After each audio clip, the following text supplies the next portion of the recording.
కుదించడం లేదు, కొత్త జిల్లాలు ఏర్పాటు చేయడం లేదని ప్రభుత్వం అయితే ఇప్పటికీ మరి సమాధానం ఇచ్చింది. అయితే కొత్త మండలాలు ఏర్పాటు చేసే అవకాశం ఏమన్నా ఉందా అన్నది ఒక ప్రశ్న అధ్యక్ష.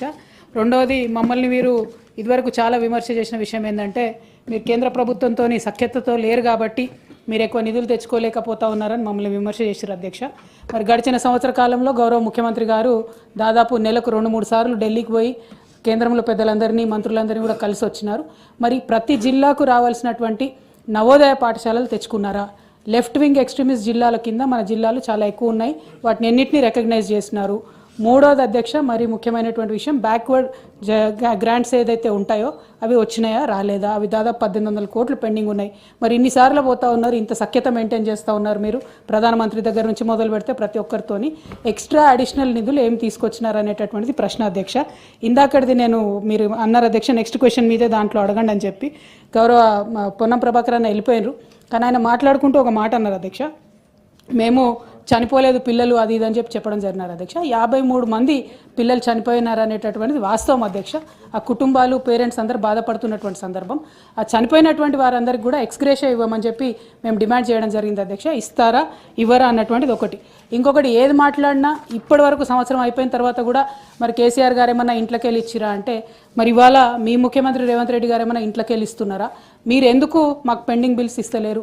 ఎందుకు విదేశీ విద్యార్థి నిధులు ఇస్తలేరు? ఎందుకు ఇంతవరకు కూడా బీసీ రియంబర్స్మెంట్ కానీ ఎస్సీ ఎస్టీ రియంబర్స్మెంట్ కానీ ఇస్తలేరు అనేటటువంటి అంశాలను కూడా వారు చెప్పవలసింది కోరుతా ఉన్నా అధ్యక్ష. Thank you. ఆనరబుల్ మినిస్టర్ గౌరవ సభ్యులు రవీంద్రరావు గారు అడిగినట్లు చాలా స్పష్టంగా నేను అన్న దాంట్లో చెప్పాను. ఏదైతే క్వశ్చన్ అవర్ వారి జవాబు తర్వాత క్లోజ్.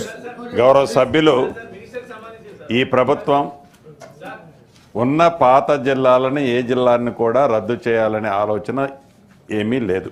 వెరీ క్లియర్గా చెప్తున్నా. ఇక అభివృద్ధి సంక్షేమం ఆ జిల్లాలో ఏ స్థాయి నుంచి ఏ స్థాయికి ఇంక్రీజ్ అయింది, ఒకవేళ మా జిల్లా తీసేస్తే పక్కన సీతక్క జిల్లా తీస్తారా లేదా అని గౌరవ సభ్యులకి ఇటువంటి ప్రశ్నలే వారి మనసుకు రానియొద్దు. ప్రభుత్వము ఏ జిల్లాని కూడా తీసే ఉద్దేశం లేదు. సోదరిమణి కవిత గారు అడిగినట్లు గౌరవ ముఖ్యమంత్రి గారు ఎన్నిసార్లు కేంద్రం పోయారు, ఎన్ని నిధులు తీసుకొచ్చారు, సరది ఈ క్వశ్చన్కి అనుబంధం కాకపోయినా ఈ దేశంలోని రాష్ట్రమే ఈ తెలంగాణ రాష్ట్రం. గౌరవ ముఖ్యమంత్రి గారు పోతే కేంద్ర ప్రభుత్వం ఏదైతే ఉందో, మీరు 10 సంవత్సరాలు పరిపాలించినాడు ఆనాటి ముఖ్యమంత్రి గారు, ఆనాటి మంత్రులు కేంద్రానికి వెళ్ళినప్పుడు ఎన్ని నిధులు తీసుకొచ్చారో స్పష్టంగా మీకు తెలుసు, మాకు తెలుసు.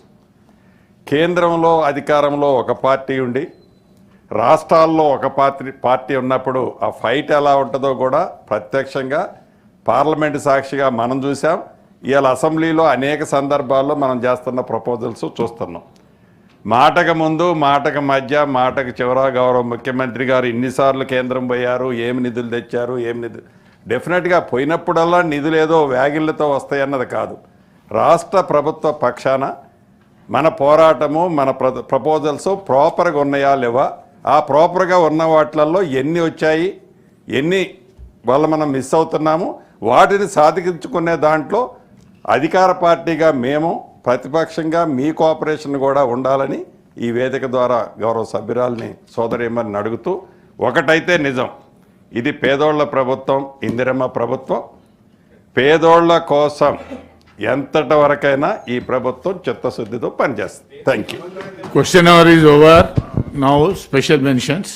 అలిబెల్ నర్సిరెడ్డి గారు.